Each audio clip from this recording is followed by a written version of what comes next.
আসসালামু আলাইকুম ফ্রেন্ডস। আজ তোমাদের মাঝে নিয়ে চলে এলাম সজনার ডাঁটা।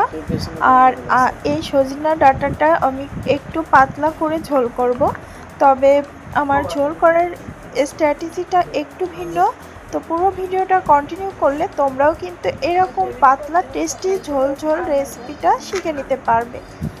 তো দেখো, প্রথমে আমি সজনার ডাঁটা নিয়েছি বেশ কয়েকটা, নিয়ে এখন এইভাবে ডাঁটাটাকে আর কি পরিষ্কার করে নিচ্ছি। তোমরা তো সবাই জানো এভাবে ডাঁটাটা পরিষ্কার করে নিতে হয়, তাও আমি একটু তোমাদের দেখিয়ে দিলাম। রান্নাটা কিন্তু সহজ সরল আর একদম অসাধারণ টেস্টি হবে। তোমরা যদি সহজ সরল অসাধারণ স্বাদের রেসিপি পেতে চাও তাহলে যেমন খুশি তেমন রান্না চ্যানেলটিকে সাবস্ক্রাইব করে রাখতে পারো। এছাড়া পাশে থাকা বেল আইকনটিকে প্রেস করে রাখতে পারো, যাতে পরবর্তী ভিডিও আপলোড হলে সবার প্রথমে পেতে পারো। এছাড়াও ভিডিওতে এ পর্যায়ে এসে যারা এখনও একটা লাইক দাওনি, প্লিজ একটা লাইক দিয়ে পুরো ভিডিওটা কন্টিনিউ করার অনুরোধ রইল।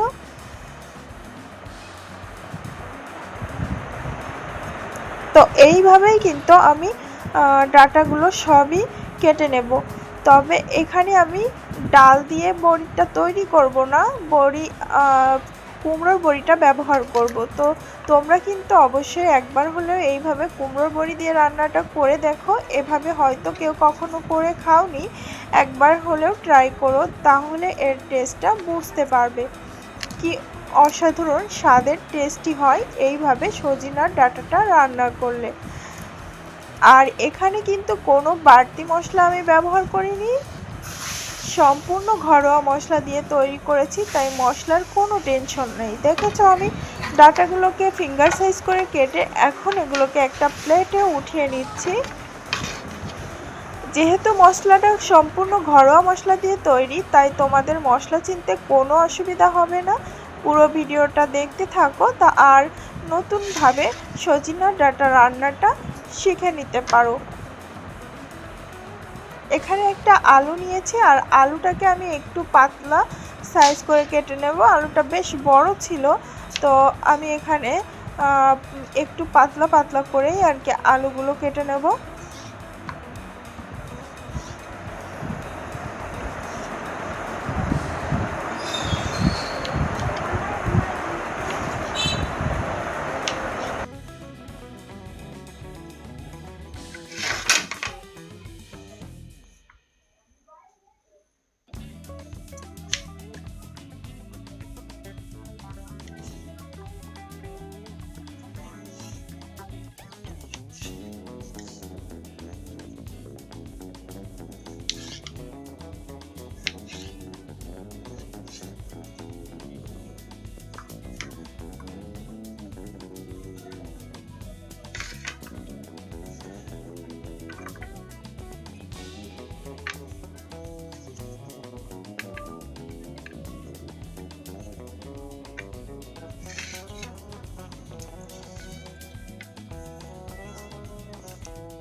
কারেন্ট এসে আবার।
তো রেডি হয়ে গেছে আমার আলু বড়ি আর দিয়ে সজনার ডাঁটার পাতলা ঝোল।